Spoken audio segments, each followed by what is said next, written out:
Okay. So our main activities are, we have an annual conference the annual conference, during which we have the speakers, international speakers. Where was the last one? The last one was, where was it? Yes, the last one, it was in UAE. Okay. Yeah. We have international speakers who will inspire the audience through their experiences, through panel discussions, and we have workshops from international also trainers. The most exciting part of the conference is the innovation competition. Okay. And there's people from all around the Arab world. They present their ideas, their innovative ideas, in 3 fields: healthcare and engineering, life science, and environment. And we have here Hussein. Yeah, I know, right? We're lucky to have Hussein here. Yes. Okay, so you're an example of this competition, the innovation competition of the last conference, right? The one before. Okay, so tell us a little more about the problem that you wanted to tackle. Yeah, just let me start by asking you a question. How many of you have ever known someone who was in need for blood? For blood, who needed blood for medication? Actually, my sister needed blood 2 months ago before the delivery because she was about to have a C-section. And I guess all Lebanese people are familiar with this problem. We always hear on the news, on the Facebook, on the Twitter, on the BBM, calling for urgent donors. So my idea was a mobile application that serves as a smart blood donor database that will help you get the blood donor on time and in a safe way. Okay. Because at the moment, how is it managed? In fact, the situation in Lebanon is very hard. Similar to almost all developing countries, Lebanon suffers from blood shortage problem. So if you need blood, God forbid, your family has to go through all your relatives, all your friends, every single number that you've ever got, calling them, asking about their blood types and if they're willing to donate or not. And this is in fact very risky. So this is the problem. It's basically in the blood replacement system that hospitals in Lebanon follow. So, okay. Yeah. And how does your project solve this issue?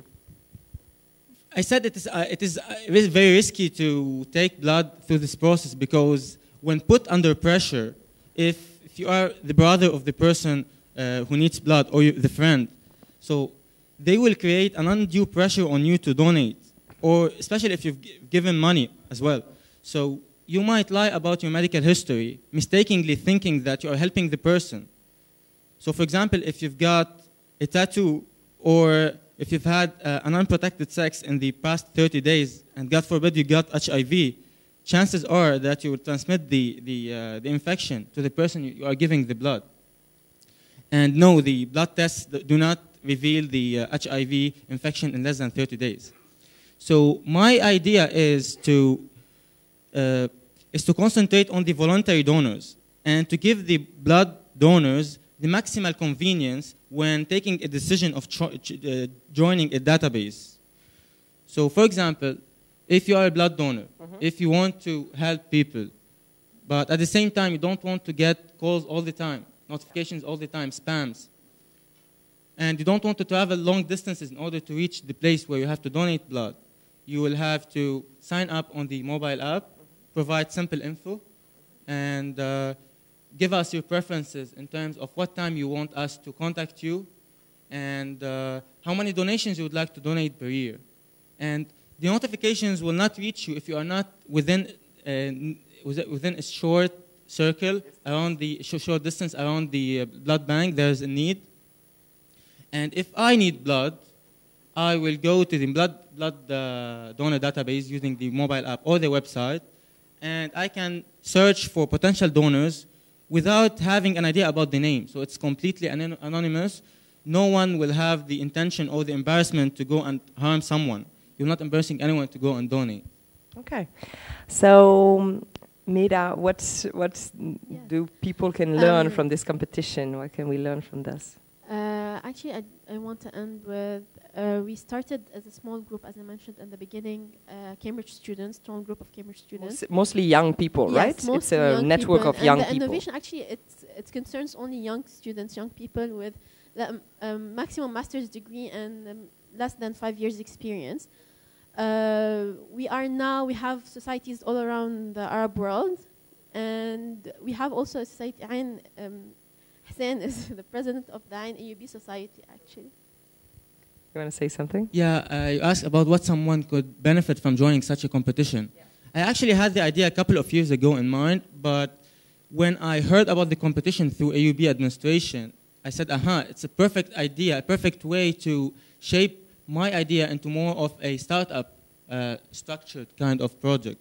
So when I went through the phases of the competition, they usually ask you for a brief summary at the first, then they ask you for more elaborate kind of report, they ask you for a business plan. So going through all those phases of the competition will train you to think how to transform your idea from an abstract form into a more implementable form, which is like business plan and project that's implementable.